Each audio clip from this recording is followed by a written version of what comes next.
Hello আসসালামু আলাইকুম welcome to Sharif commerce academy. আজকে অনলাইনে ক্লাস হচ্ছে বিবিএ ফার্স্ট ইয়ার অ্যাকাউন্টিং ডিপার্টমেন্টে প্রিন্সিপাল অফ অ্যাকাউন্টিং এই সাবজেক্টের চ্যাপ্টার নাম্বার 3 আজকে লেকচার নাম্বার 6। আজকে আমরা করব পার্ট 2 অ্যাকাউন্টিং ইকুয়েশন, হিসাব সমীকরণ। এই হিসাব সমীকরণ করার জন্য আমরা সবসময় 5টা ধাপে কাজ করব। এই 5টা ধাপ কি কি একটু সবাই ভালো করে খেয়াল করব। প্রথমেই লেখা আছে ধাপ 1-এ প্রথমে আমরা জাবেদা করতে হবে, যে জাবেদা কিনা আমরা পার্ট 1-এ শিখা আছে। 2 নম্বরটায় আমরা জাবেদার মধ্যে কয়টা সম্পদ এবং কয়টা দায় আছে তা নির্ণয় করতে হবে। হিসাব সমীকরণের সম্পদ এবং দায়ের তালিকা, এখানে সম্পদগুলি কি কি, দায়গুলি কি কি এখানে দেওয়া আছে। আর অলরেডি আপনারা সম্পদ কোনটা দায় কোনটা আপনারা জানেন। তাহলে প্রথমে আমরা জাবেদা করব, এরপরে জাবেদা থেকে খুঁজবো যে কয়টা সম্পত্তি আছে আর কয়টা দায় আছে। তাহলে সম্পদ এবং দায়গুলি আমরা গুনবো, কয়টা সম্পদ এবং কয়টা দায় আছে। এখানে মনে রাখবেন যে আয় এবং ব্যয়ের জন্য কোনো ঘর হবে না, আয় এবং ব্যয় মূলধনের ঘরে আসবে। তাহলে আমরা ঘরগুলি গণনা করব সম্পদ এবং দায়, কিন্তু আয় এবং ব্যয়ের জন্য কোনো ঘর হবে না। আয় ব্যয়টা কার ঘরে আসবে? মূলধনের ঘরে। আয় থাকলে মূলধনের সাথে যোগ করব, ব্যয় থাকলে মূলধনের সাথে কি করব? বিয়োগ করব। বিয়োগ। এখন অ্যাকাউন্টিং ইকুয়েশন আমরা জানি এ সমান সমান এল প্লাস উই। এখানে এ হচ্ছে অ্যাসেট, এল হচ্ছে লায়াবিলিটি, আর উই মানে অনার্স ইকুইটি। এই অনার্স ইকুইটির মধ্যে 4টা জিনিস আসবে। অনার্স ইকুইটির মধ্যে কয়টা জিনিস আসবে বলো তো দেখি? 4টা। 4টার মধ্যে প্রথমে আসবে ক্যাপিটাল। এটা একটু খাতার মধ্যে লিখে রাখবা। ক্যাপিটালটা যোগ হবে, এরপরে ড্রয়িং, এই ড্রয়িংটা বিয়োগ হবে, রেভিনিউটা যোগ হবে, আর এক্সপেন্স হবে বিয়োগ। টোটাল এই 4টা আইটেম আসবে অনার্স ইকুইটি ঘরে। অনার্স ইকুইটি মানে ক্যাপিটাল ঘরে আসবে। তাহলে 4টা ক্যাপিটাল যোগ, ড্রয়িং বিয়োগ, রেভিনিউ যোগ, এক্সপেন্স বিয়োগ। এই 4টার জন্য আমাদের একটা ঘর, তার নাম হচ্ছে ক্যাপিটাল। এই ক্যাপিটাল ঘরে এই 4টা বাদ আর কোনো কিছু আসবে না। দায়গুলি আমরা সম্পদ এবং দায়গুলি জানি, সম্পদও জানি। তাহলে আমরা যখন অ্যাকাউন্টিং ইকুয়েশনের ছক কাটবো তখন ছকের নমুনা হচ্ছে এরকম, যে প্রথমে আমরা ডেট দিব, এরপরে অ্যাসেটস সমান সমান লায়াবিলিটি প্লাস অনার্স ইকুইটি, আর সবার শেষে আমরা দিব হচ্ছে রিমার্ক বা কমেন্টের করে এটা। এখন অ্যাসেট আমরা জাবেদার মধ্যে খুঁজবো যে কয়টা অ্যাসেট আছে। যে কয়টা অ্যাসেট আছে এক একটা অ্যাসেটের জন্য একটা করে ঘর। তবে একই নামে যদি একাধিক অ্যাসেট থাকে তাহলে একাধিক ঘর হবে না, একটা নামে একটা ঘরই হবে। তাহলে আমরা ধরলাম যে একটা অঙ্কের মধ্যে আমাদের 4টা অ্যাসেট আছে। কি কি? Cash, account receivable, furniture, prepaid expense. আর লায়াবিলিটি এন্ড অনার্স ইকুইটি ঘরে এই ক্যাপিটালের ঘরটা হচ্ছে ফিক্সড। এই ক্যাপিটালের ঘরে 4টা জিনিস আসবে। কি কি? এই যে ক্যাপিটাল যোগ হবে, ড্রয়িং বিয়োগ হবে, রেভিনিউ যোগ হবে, এক্সপেন্স বিয়োগ হবে।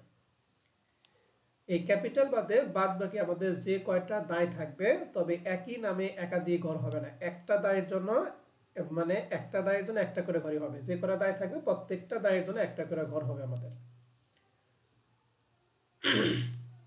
তাহলে সম্পদ এবং দায় রিলেটেড আমাদের আলোচনা শেষ।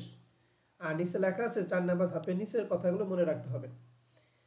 সম্পদ এবং ব্যয় এটা ডেবিট ব্যালেন্স, আর আয় দায় এবং মালিকানা সত্ত্ব ক্রেডিট ব্যালেন্স। এটা আমাদের মনে রাখতে হবে কোনটা যোগ হবে কোনটা বিয়োগ হবে এর জন্য। তাহলে সম্পদ এবং ব্যয় সবসময় কি ব্যালেন্স হবে বলো তো দেখি? ডেবিট। ডেবিট ব্যালেন্স, আয় দায় এবং মালিকানা সত্ত্ব ক্রেডিট ব্যালেন্স। এখন যোগ বিয়োগের ক্ষেত্রে আমাদের মনে রাখতে হবে যে যে ব্যালেন্স, সেই ব্যালেন্স যদি হয় তাহলে যোগ করব, বিপরীত ব্যালেন্স হলে আমরা বিয়োগ করব। এটা আমি একটা উদাহরণ দিই, যেমন নগদ টাকা দিয়ে ব্যবসা শুরু করা যাবে হচ্ছে ক্যাশ ডেবিট আর কি ক্যাপিটাল ক্রেডিট। ঠিক আছে? ক্যাশ কি সম্পদ না দায় বলো তো দেখি? সম্পদ। সম্পদ ডেবিট ব্যালেন্স, জাবেদার মধ্যে ক্যাশ হইছে ও ডেবিট, তাহলে যে ব্যালেন্স ওই ব্যালেন্স হইছে না, মানে ডেবিট ব্যালেন্স জাবেদার মধ্যে হইছে ডেবিট, তাহলে আমরা কি করব? যোগ করব। আবার যেমন আমরা রেন্ট এক্সপেন্স যদি দেই, তাহলে রেন্ট এক্সপেন্সে যাবে দেখি রেন্ট এক্সপেন্স ডেবিট, আর কি বলো তো দেখি? Cash credit. এখন ক্যাশ হলো সম্পদ, সম্পদ হলো ডেবিট ব্যালেন্স, কিন্তু জাবেদার মধ্যে ক্যাশ কি হয়ে গেছে গা? ক্রেডিট হয়ে গেছে। ক্রেডিট মানে কি? বিপরীত ব্যালেন্স। তাহলে এটা কি যোগ করব না বিয়োগ করব? বিয়োগ করব। তাহলে মনে রাখতে হবে যোগ বিয়োগের ক্ষেত্রে প্রথম কন্ডিশন হচ্ছে সম্পদ এবং ব্যয় ডিবিট ব্যালেন্স, আয় দায় এবং মালিকানা সত্ত্ব হচ্ছে ক্রেডিট ব্যালেন্স। যে যে ব্যালেন্স ওই ব্যালেন্স হইলে যোগ, আর বিপরীত ব্যালেন্স যদি হয় তাহলে বিয়োগ করব। আর 5 নাম্বার ধাপে হচ্ছে লেখা আছে এই যে রিমার্কের ঘরে কোনটার জন্য রিমার্ক দিতে হবে। প্রত্যেকটা লেনদেনের জন্য রিমার্ক দেওয়ার দরকার নেই। আমরা রিমার্ক শুধুমাত্র দিব লেখা আছে মূলধনের সাথে যেগুলো যোগ কিংবা বিয়োগ হবে সেগুলোর জন্য মন্তব্য দিব, অন্যগুলোর জন্য কোনো মন্তব্য দেওয়ার দরকার নাই। তাহলে রিমার্কের ঘরে শুধুমাত্র ক্যাপিটালের সাথে যেটা যোগ এবং বিয়োগ হবে ওই আইটেমগুলির জন্য আমরা রিমার্ক বা মন্তব্য দিব, অন্য কোনো আইটেমের জন্য রিমার্ক বা মন্তব্য দেওয়ার কোনো দরকার নাই। তাহলে এই 5টা ধাপের মাধ্যমে আমরা অ্যাকাউন্টিং ইকুয়েশন করব। ধাপ 5টা আমি আবার বলতেছি। প্রথমে আমরা সুন্দর করে প্রত্যেকটা লেনদেনে জাবেদা করব। জাবেদা থেকে খুঁজবো যে সম্পদ কয়টা, দায় কয়টা, আর মালিকানা সত্ত্বের মধ্যে ক্যাপিটালে ঘরে যায় কয়টা জিনিস বলো দেখি, 4টা। এই 4টার জন্য কোনো ঘর নাই। এই 4টার জন্য ঘর কয়টা, একটা। তার নাম কি বলো দেখি, ক্যাপিটাল। এই ক্যাপিটাল ঘরে এই 4টা জিনিস আসবে। কোনটা কি হবে সব লিখে দিছি। 3 নাম্বারটা হচ্ছে আমরা টেবিল দেখাইলাম। 4 নাম্বারটা হচ্ছে কোনটা যোগ কোনটা বিয়োগ হবে, তার জন্য আমাদের এই কথাটা মনে রাখতে হবে সম্পদ এবং ব্যয় ডিবিট ব্যালেন্স, আয় দায় মালিকানা সত্ত্ব ক্রেডিট ব্যালেন্স। যে যে ব্যালেন্স ওই ব্যালেন্স হলে যোগ, বিপরীত ব্যালেন্স হলে বিয়োগ। আর রিমার্কটা করব শুধুমাত্র যে সমস্ত আইটেমগুলো মূলধনের সাথে যোগ কিংবা বিয়োগ হবে। তাহলে এই 5টা ধাপে আমরা সব সময় প্রত্যেকটা অঙ্ক এই 5টা ধাপে কাজ করব। তাহলে আসেন আমরা এই অ্যাকাউন্টিং ইকুয়েশনের জন্য আমরা কিছু জাবেদা আগে তোমাদের শিখিয়ে নিই। জাবেদা যেহেতু এগুলো আমি এর আগে পড়ছি, আবার একটু রিভিশন দেব। তো আমরা প্রথমে জানি ব্যবসা শুরু করার জাবেদা কি বলো দেখি। Cash debit capital credit. Okay, cash debit capital credit আমরা সবাই জানি। ধন্যবাদ। এরপরে লেখা আছে journal for purchase of merchandise, মজুদ পণ্য ক্রয়। তো মজুদ পণ্য ক্রয়। এখন প্রশ্ন মনে রাখবা যে সবসময় জাবেদা 2টা পদ্ধতিতে করা হয়, একটা পারপিচুয়াল আর একটা পিরিয়ডিক পদ্ধতি। একটা পারপিচুয়াল পদ্ধতি আর একটা কি পদ্ধতি বলো দেখি, পিরিয়ডিক পদ্ধতি। পারপিচুয়াল পদ্ধতি হলো আধুনিক পদ্ধতি, পিরিয়ডিক পদ্ধতি হলো সনাতন পদ্ধতি। এই পারপিচুয়াল পদ্ধতির ক্ষেত্রে ক্রয় রিলেটেড যা আছে, যেমন ক্রয় ফেরত, ক্রয় ভাট্টা, ঠিক আছে, ক্রয় পরিবহন, ক্রয় ফেরত, ক্রয় ভাট্টা, ক্রয় পরিবহন, এই সব কিছুর জন্য দিব হচ্ছে মার্চেন্ডাইজ ইনভেন্টরি। তাহলে কয়টা জিনিসের জন্য মার্চেন্ডাইজ ইনভেন্টরি দিব, ক্রয় ফেরত, ক্রয় ভাট্টা, ক্রয় পরিবহন। এই 4টার জন্য কি হবে বলো দেখি, মার্চেন্ডাইজ ইনভেন্টরি হবে। তাহলে এখানে পারচেজ অফ মার্চেন্ডাইজ আমরা কিন্তু জাবেদা যখন করছিলাম তখন এটা জাবেদা পড়াইছিলাম পারচেজ ডেবিট, নগদে হলে ক্যাশ ক্রেডিট, বাকিতে হলে অ্যাকাউন্টস পেবল ক্রেডিট, ঠিক আছে না? জি স্যার। কিন্তু এখন আমরা করব হচ্ছে পারপিচুয়াল পদ্ধতি। পারপিচুয়াল পদ্ধতি মানে আধুনিক পদ্ধতি। আধুনিক পদ্ধতির ক্ষেত্রে ক্রয় ফেরত, ক্রয় ভাট্টা, ক্রয় পরিবহনের জন্য কি লিখবো, মার্চেন্ডাইজ ইনভেন্টরি। তারপরে পারচেজের পরিবর্তে আমরা শুধুমাত্র কি দিব বলো দেখি, মার্চেন্ডাইজ ইনভেন্টরি। তাহলে পারচেজ অফ মার্চেন্ডাইজ এর জাবেদা হচ্ছে মার্চেন্ডাইজ ইনভেন্টরি ডেবিট, যদি নগদে হয় তাহলে ক্যাশ ক্রেডিট, যদি বাকিতে হয় তাহলে অ্যাকাউন্টস পেবল ক্রেডিট। কথা কি সবাই বুঝতে পারছি? জি স্যার। ওকে, তাহলে একটু বলেন তো দেখি মার্চেন্ডাইজ ইনভেন্টরি নগদে ক্রয় করা হয়েছে জাবেদা কি? মার্চেন্ডাইজ ইনভেন্টরি ডেবিট, যদি নগদে হয় ক্যাশ ক্রেডিট, বাকিতে হলো অ্যাকাউন্টস পেবল ক্রেডিট। ওকে, তত বইলে দিছো। এবার আমরা আসি সেলস। আমরা সেলসের জাবেদা তোমাদের পড়াইছিলাম, যদি নগদে হয় তাহলে ক্যাশ ডেবিট, বাকিতে হলে অ্যাকাউন্ট রিসিভেবল ডেবিট এবং সেলস কি, ঠিক আছে না? জি স্যার। কিন্তু পারপিচুয়াল পদ্ধতির ক্ষেত্রে সেলসের জাবেদা আমরা সবসময় 2টা জাবেদা দিব। কয়টা জাবেদা দিব বলো দেখি, সেলসের জন্য এক একটা সেলসের জন্য 2টা করে জাবেদা হবে। এক একটা সেলসের জন্য কয়টা করে জাবেদা, 2টি। প্রথমে হচ্ছে সেলস প্রাইস, অর্থাৎ যত টাকা পণ্য বিক্রি করব তার জন্য একটা জাবেদা। আর 2 নম্বরে লেখা আছে ফর কস্ট প্রাইস, অর্থাৎ যত টাকা দিয়ে পণ্য ক্রয় করব তার জন্য একটা জাবেদা। তাহলে যত টাকা বিক্রি করব তার জন্য জাবেদা হচ্ছে নগদে বিক্রয় ক্ষেত্রে আগে আমরা জাবেদা জানতাম ক্যাশ ডেবিট সেলস ক্রেডিট, বাকিতে বিক্রয় ক্ষেত্রে কি জানতাম, account receivable debit sales credit, ঠিক আছে না? জি স্যার। এই জাবেদা আমরা আগে থেকে জানতাম, তো এখানে কোনো সমস্যা নাই। এই যে কস্ট প্রাইস মনে রাখতে হবে, কস্ট প্রাইসে জাবেদা, বাকিতে ক্রয় করলো যে জাবেদা, নগদে ক্রয় করলে একই জাবেদা। কস্ট প্রাইস জাবেদা হচ্ছে ফিক্সড, জাবেদা হচ্ছে cost of goods sold debit merchandise inventory credit. এই দ্বিতীয় জাবেদা কিন্তু নগদে হইলেও যা, বাকিতে হইলেও তাই। কথা ক্লিয়ার? জি স্যার। তাহলে একটু বলেন তো দেখি, নগদে বিক্রয়, বিক্রয় মূল্যের জন্য জাবেদা বলেন, ক্রয় মূল্যের জন্য জাবেদা বলেন। একজন প্রথমজন বলেন, রিপন বলো। রিপন দাস, তোমার নাম কি? রিপন দাসের নাম কি?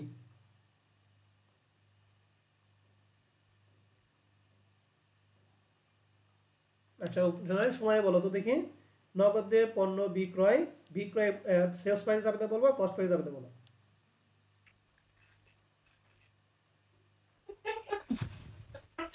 ক্যাশ ক্যাশ যদি নগদে হয় ক্যাশ ডেবিট অ্যাকাউন্টস রিসিভেবল, আর বাকিতে হলে আমি বাকির কথা নগদে বলি, আমি হলে নগদের ক্যাশ কথা বলছি, ডেবিট আমি ক্যাশ নগদের কথা বলছি, ক্রেডিট। আমি নগদের কথা বলছি, বাকি বাদ। নগদে বিক্রয় জাবেদা বলো। Cash debit sales credit. আর কস্ট যদি প্রাইস জাবেদা, বাকিতে আমি তো বাকির কথা কস্ট তুমি অফ আবার কেন? বাকির কথা তো বলি নাই।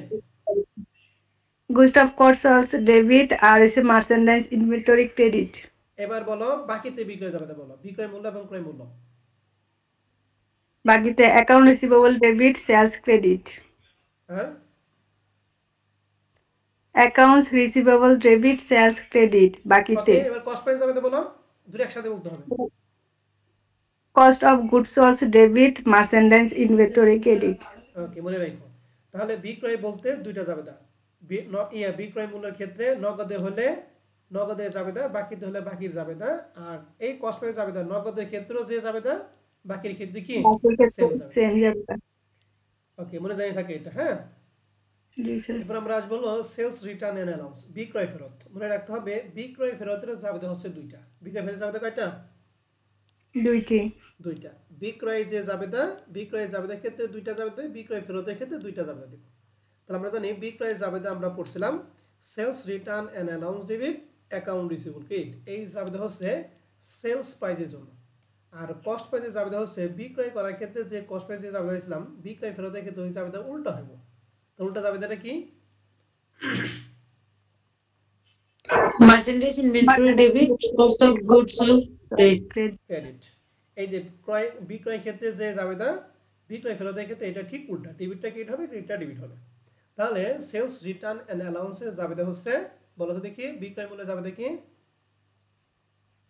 Sales return and allowance debit, accounts receivable credit. এটা হলো বিক্রয় মূল্য। ক্রয় মূল্যের জাবেদা merchandise inventory debit, cost of goods sold credit.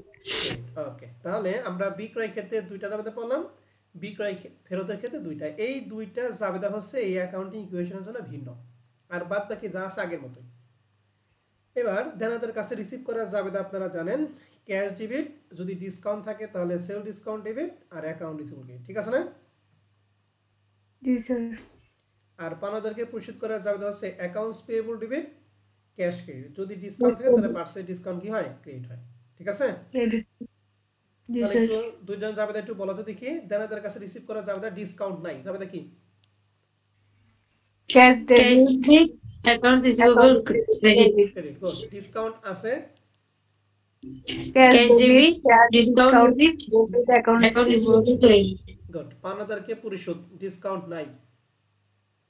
Accounts accounts payable payable debit, credit. Cash credit. Okay. আর ডিসকাউন্ট আছে, accounts payable debit, cash credit, discount credit. Okay. তাহলে আশা করি এই জাবেদাগুলি আমরা পারবো। শুধু ব্যতিক্রম জাবেদা হচ্ছে বিক্রয়, বিক্রয় ফেরত, আর এখানে ক্রয় ফেরত, ক্রয় ক্ষেত্রে। ঠিক আছে? তাহলে ক্রয়, ক্রয় ফেরত, ক্রয় ভাট্টা, ক্রয় পরিমাণ, এই সবগুলোর জন্য আমরা কি দিব বলো তো দেখি? Merchandise inventory. Inventory debit. হ্যাঁ, তাহলে এই শর্টটা আগে ভালো করে সবাই পড়বা। হ্যাঁ, আমি পরে দিলাম, আবার পড়বা। এরপর আমরা একটা অঙ্কের দিকে আসবো। এক নাম্বার প্রবলেম 2020 সালে অ্যাকাউন্টিং ডিপার্টমেন্ট আসলো। এখানে 1 থেকে 31 তারিখ পর্যন্ত লেনদেন দিয়ে আছে। রিকোয়ারমেন্ট একে বলছে show the effect of above transaction on the accounting equation, অর্থাৎ উপরের লেনদেনগুলো অ্যাকাউন্টিং ইকুয়েশনের প্রভাব দেখাইতে হবে, মানে অ্যাকাউন্টিং ইকুয়েশন সলভ করব। আর 2 নম্বর হচ্ছে prove the accounting equation, accounting equation আমাদের প্রমাণ করতে হবে। তো অ্যাকাউন্টিং ইকুয়েশন করার জন্য প্রথমে আমরা কি করব? প্রত্যেকটা লেনদেনে কি করব বলো দেখি? জাবেদা করব। জাবেদাগুলি মার্চ 1 তারিখের জাবেদাটা কি আছে আমি একটু পড়তেছি, এরপর আপনারা জাবেদা বলবেন। লেখা আছে the owner sold his personal investment 2.5 লক্ষ টাকা and bought in as capital 1 লক্ষ টাকা to start the business। কথা মানে হচ্ছে মালিক তার ব্যক্তিগত বিনিয়োগ 2.5 লাখ টাকা বিক্রি করছে, এর মধ্যে ব্যবসায়ী নগদ টাকা আনছে 1 লাখ টাকা। তো 2.5 লাখ টাকা বিক্রি করলে নগদ টাকা আনছে 1 লাখ টাকা, আর বাদ বাকি 1.5 লাখ টাকা কি করছে সেটা আমার দরকার নেই। তাহলে ব্যবসা প্রতিষ্ঠান আসছে কত, 2.5 লাখ নাকি 1 লাখ? 1 লাখ 1 লাখ। তাহলে এইটার যাবে দেখি cash debit capital credit. Good. তাহলে মার্চ 1 তারিখে যাবে ক্লিয়ার? জি স্যার। জি স্যার। মার্চ 3 তারিখে যাবে, এটা যাবে আপনারা খাতা মতো লিখে রাখেন, হ্যাঁ? কারণ আমি আপনাদের কাছে সম্পদ এবং দায়গুলি পরবর্তী জানতে চাবো।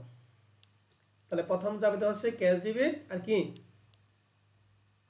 Capital credit. Capital credit. আচ্ছা দেখি আমাদের সলিউশন পিডিএফ এর জাবেদাগুলি দেওয়া আছে কিনা, যদি থাকে তা তো আপনারা লিখতে হবে না, যদি না থাকে তাহলে আপনাদের কাছে জিজ্ঞেস করে তারপর করতে হবে।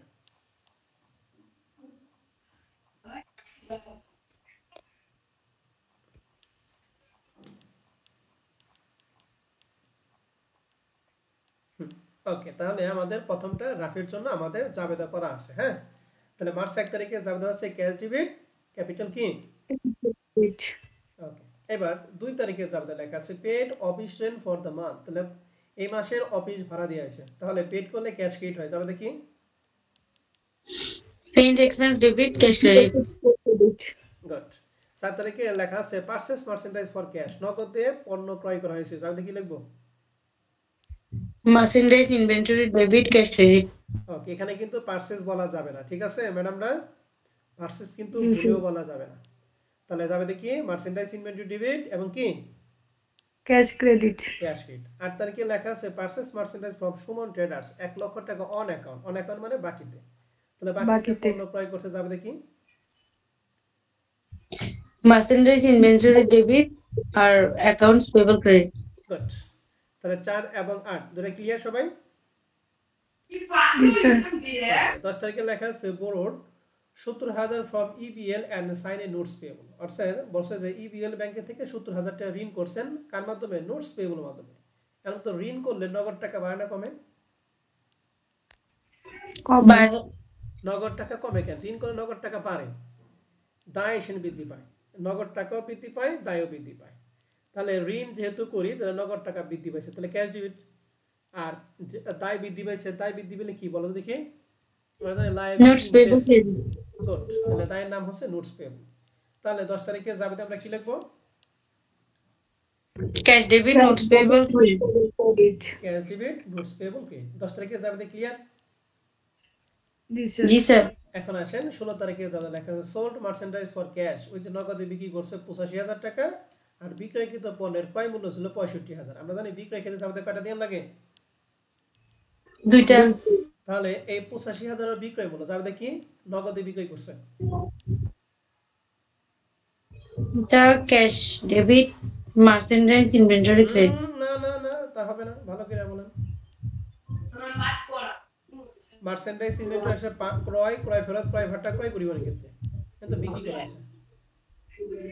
এটা ভুলে গেছি কি ছিল। নগদে বিক্রয় যাবে বলেন, নরমাল যাবে যা জানেন তাই। ও সেলস স্যার, সেলস ক্রেডিট। তাহলে ক্যাশ ডেবিট সেলস ক্রেডিট এই 85,000 টাকা নাকি? আর এই যে 65,000 ক্রয় মূল্য এর জন্য যাবে ফিক্সড কি যাবে? এটা হচ্ছে cost of goods sold credit debit cost of goods sold debit আর cash merchandise inventory credit. Merchandise inventory তারিখে যাবে একটু দেখাই, এই যে প্রথম cash debit sales credit 85,000, cost of goods sold merchandise 65,000। Clear? জি স্যার। মার্চেন্ডাইজ ইনভেন্টরি আসবে শুধু ক্রয়, ক্রয় ফেরত, ক্রয় ভাটা, ক্রয় পরিবহন ক্ষেত্রে, এটা কিন্তু মনে রাখতে হবে, হ্যাঁ? এবার 16 তারিখ আর 21 তারিখ একই, শুধুমাত্র 16 তারিখ নগদে আর 21 তারিখ হচ্ছে বাকিতে। তো বলতো বাকিতে বিক্রয় যাবে দেখি 1,20,000 টাকার জন্য যাবে না? Accounts receivable debit sales credit. আর এই যে কস্ট প্রাইস জন্য যাবে না? এটা হচ্ছে goods sold let's see cost of goods sold debit আর মার্চেন্ডাইজ ইনভেন্টরি ক্রেডিট।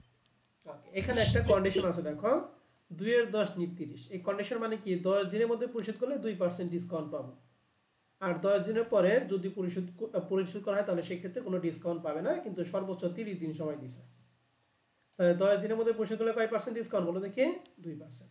এটা আমরা হচ্ছে বিক্রি করা ছিল 21 তারিখে, আর 30 তারিখে বলছে ক্যাশ রিসিভ ফ্রম রানার কাছে রিসিভ করছে।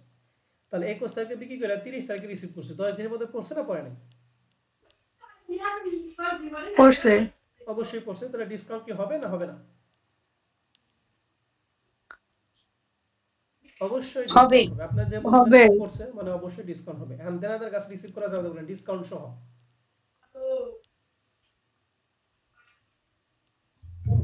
ক্যাশ ডেবিট, ক্যাশ দিবে, cash debit, discount. Account sale receivable credit, sales discount debit. হ্যাঁ, সুন্দর করে সিরিয়ালি বলতে হবে, ডিবিট গুলো আগে বলতে হবে। হ্যাঁ, তাহলে cash debit, sale discount sales debit, discount account debit, receivable. Accounts receivable credit. এখন আসি টাকা কেমনে। দেনাদার মানে অ্যাকাউন্টসেও টাকা হলো 1,20,000, ঠিক আছে? ডিসকাউন্ট হলো 2%, 1,20,000 2% হবে সেল ডিসকাউন্ট টাকা। কই যাবে তাই যেখানে লাগাইছি cash debit sale discount account, তাহলে অ্যাকাউন্টের টাকা 1,20,000, 1,20,000 2% হচ্ছে 2,400 টাকা, এটা হলো সেল ডিসকাউন্ট টাকা। আর 1,20,000 থেকে 2,400 টাকা বাদ দিয়ে থাকে 1,17,600 টাকা, হলো ক্যাশের টাকা। বুঝা গেছে? জি স্যার। আমি আবার বলতেছি, দেনাদার ছিল 1,20,000, 1,20,000 এর 2% 2,400 টাকা, 1,20,000 থেকে 2,400 বাদে থাকে 1,17,600 টাকা, এটা হলো ক্যাশের টাকা। আর যদি ডিসকাউন্ট না থাকতো যাবে কি হইতো? ক্যাশ অ্যাকাউন্ট কত টাকা হতো? 1,20,000 টাকা। ক্লিয়ার? সেক্ষেত্রে 2,400 টাকা কোনো খাওয়া নাই। এবার 31 তারিখে লেখা আছে পেড স্যালারিজ, যাবে দেখি স্যালারি ডেবিট, ক্যাশ ডেবিট। ওকে, তাহলে আমাদের জাবেদা সবগুলো শেষ। আপনারা কি করবেন, সুন্দর করে অ্যাকাউন্টিং ইকুয়েশন করার জন্য আগে জাবেদাগুলি করে নেবেন প্রাথমিক অবস্থায়। এরপরে আপনি যখন এক্সপার্ট হবেন, জাবেদা করলে কোনো সমস্যা না করলে কোনো সমস্যা নেই। এখন জাবেদা থেকে আমাদের সম্পদ দায় এই দুইটা জিনিস বের করতে হবে। তবে একই নামে সম্পদ একাধিকবার গণনা করা যাবে না। তাহলে প্রথম তারিখে আমাদের কি সম্পদ আছে? আছে। ক্যাশ জি স্যার। সম্পদ। এই যে সম্পদটা আমি এ দ্বারা প্রকাশ করলাম, আর ক্যাপিটাল নামে তো একটা ঘড়ি আছে নাকি? রেন্ট জি এক্সপেন্স, স্যার। এটা ব্যয়, আয় ব্যয় মূলধন উত্তোলন সবকিছু কোন ঘরে যায় বলো দেখি? এই ক্যাপিটালের ঘরে নাকি? আর জি ক্যাশ তো স্যার। আমি একবার নিছি, তাহলে ক্যাশ নতুন করে গণনা করা দরকার নাই। মার্চেন্ডাইজ ইনভেন্টরি কিন্তু একটা সম্পদ, ঠিক আছে না? সম্পদ। জি স্যার। ক্যাশ নিছি, মার্চেন্ডাইজ ইনভেন্টরি নেওয়া হয়েছে 4 তারিখে। অ্যাকাউন্টস পেবল কি সম্পদ না দায় বলেন তো দেখি? দায়। দায়। ক্যাশ কি নেওয়া হয়েছে? হ্যাঁ। জি স্যার। বা নোটস পেয়েবল একটা দায়। দায়। 1 তারিখে ক্যাশ নেওয়া হয়েছে, সেলস একটা আয়, তাহলে আয় ব্যয় মূলধন উত্তোলন কার ঘরে যায়? ক্যাপিটাল ঘরে, ঠিক আছে না? অতএব এখান থেকে জি কেউ স্যার। আসবে না। কস্ট অফ গুডস হচ্ছে ব্যয়, তাহলে মূলধনের ঘরে মার্চেন্ডাইজ ইনভেন্টরি নেওয়া হয়েছে, ঠিক আছে? জি স্যার। অতএব বাদ। 21 তারিখে অ্যাকাউন্ট রিসিভেবল, এটা একটা সম্পদ। সেলস একটা আয়, এটা হলো ক্যাপিটাল ঘরে যাবে। কস্ট অফ গুডস সোল্ড ব্যয়, ক্যাপিটাল ঘরে মার্চেন্ডাইজ ইনভেন্টরি নেওয়া হয়েছে, ঠিক আছে? জি স্যার। জি স্যার। এরপরে বলতো এখান থেকে নতুন কোনটা আসবে কিনা এই জায়গা থেকে? Sales discount. সেল ডিসকাউন্ট তো ব্যয় ম্যাডাম। সেল যদি আয় হয়, সেল ডিসকাউন্ট ব্যয়, ঠিক আছে? তাহলে আয় ব্যয় মূলধন উত্তোলন সব কার ঘরে যায়? ক্যাপিটালের ঘরে। অতএব এখানে নতুন কোনো আইটেম আসবে না, ঠিক আছে? 31 তারিখে কোনো নতুন কোনো আইটেম আসবে না। না। তাহলে এখন দেখি সম্পদ দায় কয়টা পেলাম। এখানে অ্যাসেটের মধ্যে অ্যাকাউন্ট রিসিভেবল একটা, মার্চেন্ডাইজ ইনভেন্টরি একটা, ক্যাশ একটা। তাহলে টোটাল অ্যাসেট কয়টা পেলাম? 3টা, ক্যাশ, মার্চেন্ডাইজ ইনভেন্টরি এবং কি অ্যাকাউন্ট রিসিভেবল, ঠিক আছে? আর জি দায় স্যার। পাইছে হচ্ছে অ্যাকাউন্টস পেয়েবল, নোটস পেয়েবল, আর ক্যাপিটাল তো ফিক্সড। তার মানে সম্পদ পাশে 3টা, দায় পাশে কয়টা? 2টা। আর ওই যে ক্যাপিটাল সহ 3টা, ঠিক আছে? হ্যাঁ। জি স্যার। তাহলে এখন আসেন আমরা সফটটা একটু দেখাই। সফটওয়্যারে কি উল্টো হয়ে গেছে? আচ্ছা দেখি এটা সোজা করা যায় কিনা। সোজা হয়েছে, দেখে বোঝা যায় এটা? জি স্যার। ওকে, দেখেন তাহলে আমরা প্রথমে লিখবো হচ্ছে কোম্পানির নাম। এরপরে এই লেখাটা লিখবেন প্রত্যেকটা ক্ষেত্রে, effect on transaction on the accounting equation, অর্থাৎ অ্যাকাউন্টিং ইকুয়েশনে লেনদেনের প্রভাব। আর ফর দ্য মান্থ অফ, যে মাস আছে ওই মাস প্লাস বছরটা লিখবেন। এরপর দাগ কাটবেন, এই পাশে ডেট, আর সবার শেষে হচ্ছে রিমার্ক। এখানে সম্পদ এই যে সমান সমান, এল প্লাস উই মানে লায়াবিলিটি প্লাস ওনার সিকিউরিটি। সম্পত্তি পাইছি তিনটা, cash, account receivable, merchandise inventory. আর দায়ও পাইছি ক্যাপিটাল সহ কয়টা? তিনটা, অ্যাকাউন্টস তিনটি পেয়েবল, নোটস পেয়েবল এবং ক্যাপিটাল। ক্যাপিটাল। এই যে যে শখটা আমরা অঙ্কন করছি এগুলো নিচেগুলি বাদ, এই শখটার মধ্যে আপনাদের কোনো সমস্যা আছে? না স্যার। আমি যা কিছু আনছি না সবকিছু কিন্তু আপনাকে দিয়ে গণনা করিয়া তারপরে আনছি, ঠিক আছে? অতএব এখানে সমস্যা থাকার কথা না। তারপর যদি সমস্যা থাকে আমাকে বলেন। না স্যার নাই। নাই, ওকে। এখন আমরা কি করবো, একটা একটা লেনদেনগুলো এখানে পোস্টিং দিব। তাহলে 1 তারিখে জাবেদা কি জানিয়েছিল বলেন তো দেখি। Cash debit capital credit. তাহলে এখন জাবেদার মধ্যে যা যা আমরা জাবেদা করছি সেই নামে যদি ঘর থাকে ওই ঘরে আসবে, না থাকলে আমাদের ওই রিলেটেড যে আইটেমটা আছে ওই আইটেমে দিব। যেমন ক্যাশ ডেবিট ক্যাপিটাল, ক্যাশের নামে ঘর আছে নাকি, জি স্যার। ক্যাপিটাল নামে ঘরে আছে। কত টাকা? 2.5 লাখ না 1 লাখ? 1 লাখ টাকা। 1 লাখ টাকা। এই যে ক্যাশের করে দিছি 1 লাখ টাকা, এই পাশে ক্যাপিটালে ধরে দিছি কত? 1 লাখ। বুঝতে পারছি? জি স্যার। জি স্যার। এখন আসি যোগ বিয়োগের ব্যাপারটা। আমরা জানি ক্যাশ একটা সম্পদ, জাবেদার মধ্যে ক্যাশ একটা সম্পদ, সম্পদ হলো ডিবিট ব্যালেন্স। জাবেদার মধ্যে হইছে ও ডিবিট, ক্যাশ কি বাড়ছে না কমছে? বাড়ছে। বাড়ছে। ক্যাপিটাল হচ্ছে মালিকানা সত্ত্ব, মালিকানা সত্ত্ব হচ্ছে ক্রেডিট। তাহলে এখানে ক্যাপিটাল ক্রেডিট হয়েছে, তাহলে ক্যাপিটাল কি বাড়ছে না কমছে? বাড়ছে। বাড়ছে। তার মানে এই দুইটাই বাড়ছে, ঠিক আছে না? জি স্যার। এই জি জন্য স্যার। উভয় পাশে আমরা 1 লাখ 1 লাখ দিচ্ছি। যদি বিয়োগ হয় তাহলে আমরা ব্র্যাকেট আটকে দিব। এবার আমরা আসি 3 তারিখে জাবেদা কি ছিল? Rent expense debit credit. তাহলে বলতো রেন্ট এক্সপেন্সটা কার ঘরে দিব? ওনার সিকিউরিটির ঘরে, ওনার ক্যাপিটালের ঘরে। সিকিউরিটি। আর ক্যাশের নামে তো ঘরই আছে নাকি? তাহলে জি দেখেন স্যার। আমরা ক্যাশের নামে ঘর দিছি 4000 আর রেন্ট এক্সপেন্স দিছি 4000। এখন জাবেদার মধ্যে ক্যাশ কি ডেবিট হয়েছে না ক্রেডিট হয়েছে বলেন তো দেখি। ক্রেডিট হয়েছে। তাহলে ক্রেডিট, ক্যাশ হলো ডেবিট ব্যালেন্স, কিন্তু হয়েছে ক্রেডিট। যোগ না বিয়োগ? বিয়োগ। এই যে ব্র্যাকেট আটকে দিছে। আর রেন্ট এক্সপেন্স একটা ব্যয়, ব্যয় ক্যাপিটাল কমায় না বানায়? কমাই। এই জন্য ব্র্যাকেট আটকে দিছে। বুঝতে পারছি? জি স্যার। হ্যাঁ না বুঝলে বললেন। 3 তারিখ কি ক্লিয়ার? জি স্যার। জি স্যার। সময়ের কথা বললো। এবার 4 তারিখে লেখা আছে পারচেজ পার্সেন্টেজ, আপনি কি বলেন?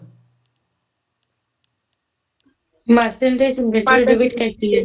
ক্রেডিট। মার্চেন্ডাইজ ইনভেন্টরি ঘর আছে, ক্যাশের ঘর আছে নাকি? তাহলে মার্চেন্ডাইজ জি ইনভেন্টরি ঘরে 60,000 টাকা, ক্যাশের ঘরে কত? 60,000। এখন আসে মার্চেন্ডাইজ ইনভেন্টরি সম্পদ, সম্পদ ডিবিট ব্যালেন্স জাবেদার মধ্যে হয়েছে ডিবিট, তাহলে মার্চেন্ডাইজ ইনভেন্টরি কি বাড়ছে। আর ক্যাশ হলো সম্পদ, সম্পদ ডিবিট ব্যালেন্স, কিন্তু ক্যাশ কি হয়ে গেছে জাবেদায়? ক্রেডিট হয়ে গেছে। এই জন্য ক্যাশেরটা কমে গেছে। বুঝছি?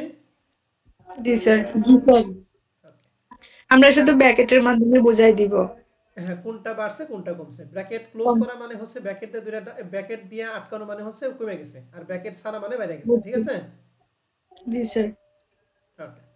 এবার আসি আমরা 8 তারিখের জাবেদাটা। 8 তারিখের জাবেদা কি ছিল?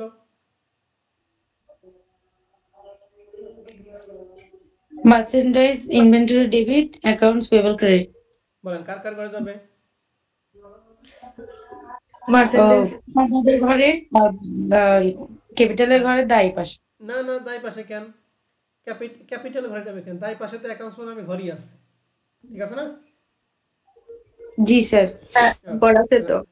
8 তারিখে মার্চেন্ডাইজ ইনভেন্টরি আর এই যে অ্যাকাউন্টস মধ্যে ঘরই আছে। আর মার্চেন্ডাইজ ইনভেন্টরি সম্পদ, সম্পদ ডিবিট ব্যালেন্স ডেবিট হয়েছে, তাহলে বাড়ছে। অ্যাকাউন্টস গুলো দায় ক্রেডিট হয়েছে, এখানে জাবেদার মধ্যে ক্রেডিট হয়েছে, তার মানে দুইটাই কি বাড়ছে। এবার আসি 10 তারিখে জাবেদা। বলেন 10 তারিখে জাবেদা বলেন এবং কোন ঘরে যাবে?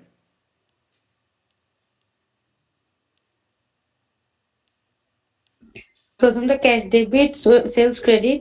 না না না, 10 তারিখ ম্যাডাম, 16 তারিখ না। আচ্ছা 10 তারিখ। 10 তারিখ হচ্ছে cash debit notes payable credit. Okay, cash debit notes payable. এখন কার কার ঘরে যাবে? ক্যাশের ঘরে যাবে আর নোটস পেয়েবলের ঘরে যাবে। গুড, দুইটা নামে ঘর আছে। এখন বলেন ক্যাশের টাকা বাড়ছে না কমছে? বাড়ছে। নোটস পেয়েবল টাকা বাড়ছে। দুইটাই বাড়ছে। গুড, তাহলে দুইটাই উভয় পাশে আমরা কত টাকায় যে 70,000 70,000 দিয়ে দিছি। এবার 16 তারিখে যাবে দা 16 তারিখে 85,000 টাকা যাবে দেখি ক্যাশ ডেবিট সেলস ক্রেডিট। ওকে বলেন ক্যাশ দিবে সেলস এটা কোথায় কোথায় কার কার ঘর যাবে ক্যাশের ঘর আছে, ক্যাশের ঘরে যাবে। আর সেলস, সেলস মানে হচ্ছে আয়, আয় ক্যাপিটালের ঘর। ক্যাপিটাল ঘরে দেখেন এই যে ক্যাশের ঘরে 85 আর ক্যাপিটাল ঘরে কত 85 ক্যাশ ডেবিট ডেবিট হইছে বিক্রয় হচ্ছে আয় আয়ের জন্য ক্যাপিটাল বাড়ে না কমে বাড়ে।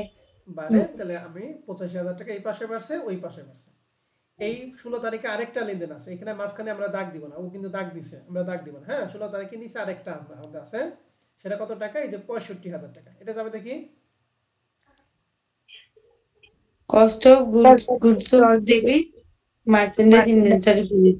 ওকে যাবে হচ্ছে কস্ট অফ গুডস সোল্ড তাহলে কস্ট অফ গুডস সোল্ড আর মার্চেন্ডাইজ ইনভেন্টরি এখন কস্ট অফ গুডস হলো ব্যয় ব্যয় ডেবিট ব্যালেন্স হইছে কি ডেবিট নাকি তাহলে ব্যয়ের জন্য মূলধন কমে না বাড়ে বলো দেখি কমে কমে তাহলে এই 65,000 ক্যাপিটাল কমে যাব মার্চেন্ডাইজ ইনভেন্টরি সম্পদ যাদের মধ্যে হয়েছিল ক্রেডিট তাহলে বাড়ছে না কমছে মার্চেন্ডাইজ ইনভেন্টরি কমছে মানে দুইটাই কমবে নাকি তাহলে এই যে ক্যাপিটাল কমছে 65,000 টাকা মার্চেন্ডাইজ ইনভেন্টরি কমছে 65,000 টাকা ক্লিয়ার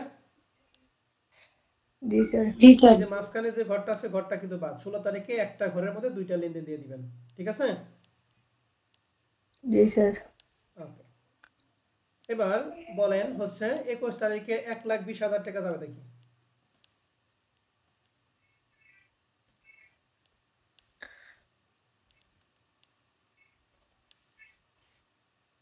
বাকিতে বিক্রয় সেম জায়গায় ক্যাশ ডেবিট সেলস ক্রেডিট না accounts receivable, accounts receivable debit sales credit. Okay তাহলে অ্যাকাউন্ট রিসিভেবলের ঘর, অ্যাকাউন্ট রিসিভেবলের ঘর আছে আর ক্যাশের ঘর আছে। আমি এখানে ক্যাশ নাই account is sorry sales sorry, sales হচ্ছে আই ক্যাপিটালের ঘরে। তাহলে আমরা অ্যাকাউন্ট রিসিভেবল দিছি 1,20,000 সেলস এর ঘরে দিছি 1,20,000 দুইটাই বাড়ছে আর ওই যে কস্ট অফ গুডস সোল্ড আর মার্চেন্ডাইজ ইনভেন্টরি এর জন্য কস্ট অফ গুডস সোল্ড মানে ব্যয় ব্যয়ের জন্য মূলধন কমছে মার্চেন্ডাইজ ইনভেন্টরি ক্রেডিট হইছে তাহলে কি মার্চেন্ডাইজ ইনভেন্টরি কমছে না বাড়ছে কমছে। কমছে তাহলে 85,000 মার্চেন্ডাইজ কমাইছি আর এখানে সেলস মানে ক্যাপিটাল কমাই দিছি হ্যাঁ যেহেতু ইনভেন্টরি ছিল সেজন্য ক্যাপিটাল কমাইছি 21 তারিখ ক্লিয়ার জি স্যার। আর এই দুইটা কিন্তু একই তারিখ একই বছর হ্যাঁ এই যে মাঝখানে দাগটা এটা কিন্তু দেয়া যাবে না হ্যাঁ এবার দেনাদার কাছে রিসিভ করা যাবে দেখি ডিসকাউন্ট আছে কিন্তু cash debit discount debit account receivable credit. তাহলে ক্যাশের ঘরে দিছি 1,17,600 অ্যাকাউন্ট রিসিভেবল ছিল 1,20,000 আর ডিসকাউন্ট ছিল 2,400 টাকা এখন আসি কোনটা কিভাবে অ্যাকাউন্ট রিসিভেবল ক্রেডিট হইছে আমরা জানি অ্যাকাউন্ট রিসিভেবল সম্পদ কি ব্যালেন্স সম্পদ ডেবিট ব্যালেন্স কিন্তু হইছে ক্রেডিট এর জন্য কমিয়ে দিছি ঠিক আছে ক্যাশ সম্পদ ডিবিট এখানে ক্যাশ ডিবিট হইছে এর জন্য ক্যাশ বাড়ছে আর সেল ডিসকাউন্ট একটা ব্যয়ের জন্য ক্যাপিটাল কমে না বাড়ে কমে ক্যাপিটাল কমিয়ে দিছি ঠিক আছে জি স্যার। এই 30 তারিখের লেনদেন কি সবাই বুঝছি জি স্যার জি স্যার। এবার আসি আমরা 31 তারিখে যাব দা পেইড স্যালারিজ যাবে দেখি salary expense debit credit. Okay তাহলে কার কার ঘরে যাবে বলেন স্যালারি এক্সপেন্স ব্যয় মালিকানা ঘরে আর ক্যাশের ঘর আছে। ক্যাশের ঘরে দুইটা কি বাড়বে না কমবে দুইটাই কমবে। দুইটাই কমবে তাহলে ক্যাশ কমাই দিছি আর এখানে ক্যাপিটাল কমাই দিছি ঠিক আছে তাহলে 1 থেকে 31 তারিখে প্রত্যেকটা লেনদেন কি ক্লিয়ার আমরা জি স্যার জি স্যার। এখন আপনাদের কাজ আছে এই যে মাঝখানে যে একটা দাগ আছে হ্যাঁ এই দাগে প্রত্যেকটা লেনদেনে একটা করে সমান দিবেন ঠিক আছে প্রত্যেকটা লেনদেনের জন্য একটা করে কি দিবেন বলেন দেখি সমান প্রত্যেকটার জন্য একটা করে সমান দিবেন হ্যাঁ এখানে দেয় নাই আপনি দিয়ে নেবেন তো এরকম সবটি দিবেন এখন আমাদের কাজ হচ্ছে এই যে ক্যাশের ঘরে সবগুলো যুগেরটা যুগ বিয়োগগুলো বিয়োগ সবগুলো যুগ বিয়োগ করে মান হবে 2,98,600 অ্যাকাউন্ট রিসিভেবল সবগুলো যুগ বিয়োগ করে এখানে মান হয়েছে 00 টাকা মার্চেন্ডাইজ ইনভেন্টরি সবগুলো যোগ বিয়োগ করার মান হয়েছে 10,000। এখানে একটা সমান অ্যাকাউন্টস গুলো সবগুলো যোগ বিয়োগ করা হয়েছে 1 লাখ, নোটস পেবল সবগুলো যোগ বিয়োগ করা হয়েছে 70,000, আর ক্যাপিটাল সবগুলো যোগ বিয়োগ করা হয়েছে 1,38,600। ঠিক আছে? জি স্যার। জি এভাবে স্যার। নাম লেখেন তাহলে আপনারা লিখতে পারেন ফুড, এফ ডাবল ও টি, ফুড। আর এর পরেরটা হচ্ছে ক্রস ফুড, সি আর O double S, cross food. যদি নাম লেখেন তাহলে লিখবেন ক্রস ফুড মানে কি, এই সম্পদের এই তিনটার যোগফল 10,000 প্লাস 0 প্লাস 2,98,600, এই সবগুলো যোগফল 3,08,600। এখানে একটা সমান, আর তাই পাশে 1,70,000 এবং 1,38,600, সবগুলো যোগফল 3,08,600। এই যে সম্পদের যোগফল আর দায়ের যোগফল কি হয়ে গেছে, সমান হয়ে গেছে। যখনই সমান হবে তখনই আপনার অঙ্ক 100% রাইট। বুঝতে পারছেন? জি স্যার। জি স্যার। তাহলে আগেরটা ওই যে প্রথমে ইন্ডিভিজুয়াল যে যোগফলটা ওটার নাম হচ্ছে food, F double T, food. হ্যাঁ, আর উভয় পাশে যে যে যোগফল, মোট যে যোগফলটা আমি কি বলবো দেখি, ক্রস ফুড। ঠিক আছে? জি স্যার। ওকে, এই ছিল অ্যাকাউন্টিং ইকুয়েশন। ঠিক আছে? অ্যাকাউন্টিং স্যার ইকুয়েশন কি? রিমার্কগুলো কিভাবে দিব? ও, রিমার্কগুলো একটু বলতেছি। গুড। তাহলে এই অ্যাকাউন্টিং ইকুয়েশন আমাদের শেষ, এখন আমরা রিমার্ক করে রাখবো। রিমার্কগুলো দিতে হয় শুধুমাত্র যেটা ক্যাপিটাল বাড়াইছে অথবা কি কমাইছে। তাহলে প্রথম তারিখে 1 লাখ টাকা ক্যাপিটাল বাড়ছে, কি জন্য বাড়ছে? 1 তারিখে লেনদেনটা কি করছিল বলতে, ব্যবসা শুরু করছিল না? জি স্যার। এই জন্য লিখছি কি, ইনভেস্টমেন্ট। ঠিক আছে? এরপরে 3 তারিখে আমাদের ছিল রেন্ট এক্সপেন্স, এই জন্য লেখা আছে কি, রেন্ট এক্সপেন্স। জাবেদায় যা ছিল তাই লিখবেন। 16 তারিখে এরপরে আর আমাদের কোনো এখানে যে লেনদেন করছে এর মধ্যে কোনো ক্যাপিটাল সাথে যোগ নাই বিয়োগ নাই, সরাসরি চলে আসে 16 তারিখে। 85,000 টাকা বিক্রি করছি, যার জন্য ক্রয় মূল্য ছিল 65,000। তাহলে 65,000 টাকা জিনিস বিক্রি করছি 85,000 টাকা, লাভ হয়েছে না লস হয়েছে বলো তো দেখি? লাভ। লাভ হয়েছে। এই জন্য আমরা এখানে লিখছি প্রফিট অন সেলস, অর্থাৎ বিক্রয় করে কি হয়েছে, প্রফিট হয়েছে। এরপরে 21 তারিখে একই এই 85,000 টাকা জিনিস 1,20,000 টাকা বিক্রি করছে, তাহলে এখানে কি হয়েছে, লাভ হয়েছে। এই জন্য লেখা হয়েছে প্রফিট অন কি, সেলস। 21 তারিখের লেনদেন কিন্তু ক্যাপিটালের সাথে যোগ, 21 তারিখ গেল, 30 তারিখের লেনদেন কিন্তু ক্যাপিটালের সাথে যোগ বিয়োগ হয়েছে কিন্তু 2400 টাকা। এই 2400 টাকা কিসের টাকা ছিল একটু বলো তো দেখি? ডিসকাউন্টেড। তাহলে লেখা হয়েছে সেল ডিসকাউন্ট। ঠিক আছে? আর সর্বশেষ এটা কি ছিল, স্যালারি এক্সপেন্স। এখানে কিন্তু ধ্যায় নাই, আপনি সুন্দর করে লিখে দিবেন 10,000 টাকার নাম হচ্ছে স্যালারিজ এক্সপেন্স। ঠিক আছে? জি স্যার। তাহলে শুধুমাত্র এই রিমার্কে করে আসবে শুধুমাত্র ক্যাপিটালের সাথে যারা যোগ এবং বিয়োগ হবে। প্রথমটার জন্য ইনভেস্ট, এরপরে বাদ বাকি প্রশ্নে যা আছে তাই সুন্দর করে আপনি এখানে হুবহু লিখে দিবেন, আর কোনো প্যারা নাই। ক্লিয়ার? জি স্যার। তাহলে এই হচ্ছে অ্যাকাউন্টিং ইকুয়েশন। হ্যাঁ, আর এই যে প্রুফ দ্য অ্যাকাউন্টিং ইকুয়েশন, এটা আমরা আগামী ক্লাসে দেখাবো। হ্যাঁ, এটা ছোট্ট একটা জিনিস, আজকে আমরা এটা শুরু করলাম না। ঠিক আছে? জি স্যার। এটা দেখাইতে আমাদের 2-1 মিনিট লাগবে, ওটা কিচ্ছু না। তাহলে প্রবলেম 1 নম্বর অঙ্ক আপনাদের করণীয় হচ্ছে প্রথমেই এই যে 5টা যে ধাপ আছে, 5টা ধাপ একটু ভালো করে পড়বেন। এরপরে এই যে জাবেদাগুলি আছে, জাবেদাগুলি 2বার করে পড়বেন। এরপরে আপনারা প্রবলেম 1 নম্বর অঙ্কটা A to Z জাবেদা করবেন, এরপরে অ্যাকাউন্টিং ইকুয়েশন করবেন। হ্যাঁ, A to Z করবেন, নিজে নিজে নিজে করবেন, করার পর দেখবেন দুই পাশে মিলে কিনা। ঠিক আছে স্যার এবং ম্যাডামরা? জি স্যার। আমি আগামী ক্লাসে আরেকটা অঙ্ক করাবো, এরপরে আমি আপনাদের বাসায় কাজ দিয়ে দিব। শুধুমাত্র এরপরে কাজ হচ্ছে আমি ওখানে জাবেদা করে দিব, আপনারা লেনদেন পোস্টিং দিবেন। ঠিক আছে? জাবেদা পারলেই আপনারা এগুলা পোস্টিং দিয়ে পারবেন। এই জন্য কাজ হচ্ছে, আমি কি আজকে একটা অঙ্ক দিয়ে দিব না আগামী ক্লাসে দিব? স্যার আগামী ক্লাসে দিবেন। আচ্ছা ঠিক আছে, আমি আজকে তাহলে তোমাদের ওই প্রবলেম 1 নম্বর অঙ্কটাই থাক, এই অঙ্কটাই ভালো করে করো, আগামী ক্লাসে আমি অঙ্ক বেশি করে দিয়ে দিব। ঠিক আছে? ওকে জি স্যার। ওকে, তাহলে আজকের রেকর্ড ক্লাস এখানেই শেষ। আজকে ক্লাসের উপর তোমাদের যদি কোনো